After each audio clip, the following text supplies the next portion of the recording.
8 piece.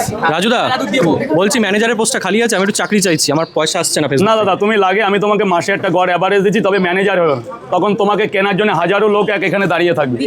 তুমি তোমাকে রাতারাতি তুমি ডিল হয়ে যাবে। ভাইটা বিক্রি হয়ে যাবে। হ্যাঁ ভাই, এর থেকে বলো যে আমার দাদা যদি সুবিধা অসুবিধার মধ্যে পড়ে, ভাই আছে, আর ভাই যদি বিপদে পড়ে দাদা আছে, যে দাদা আমাকে একটু দেখো।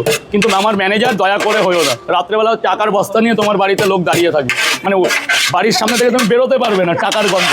বস্তাই তো চাই। হ্যাঁ, এবার দেখো কতক্ষণ তুমি সামলাবে। আমাকে যদি কেউ 2 লাখ 5 লাখ দিয়ে ডেলি অফার করে, ডেলি অফার, আমার তো বাড়ি তো করতেই হবে। একদিন 2 দিন 3 দিনের দিন তো আমি অফারে রাজি হব। দাও টাকা। ওই ম্যানেজার অডি দেখছো না, যে কথা বলতে পারে না তার ভাষা দেখছো না, বোলানো ভাষা। আর প্রত্যেক শ্রেণীর মানুষের মধ্যেই একটা শিক্ষা যোগ্যতা থেকে শুরু, মানে একটা লেভেল থাকে, যেটা আমি বলতে চাইছি, তাই না?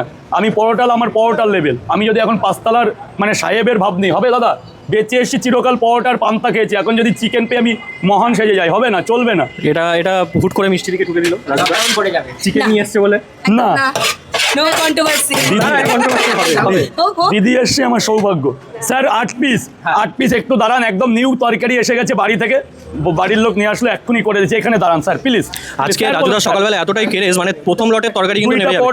কটা বাজে এখন? দাঁড়িয়ে আছেন স্যার, অনেকক্ষণ ধরে দেখছি। আপনাকে অনেক ধন্যবাদ স্যার, এতটা টাইম দাঁড়ানোর জন্য, অনেক ধন্যবাদ স্যার।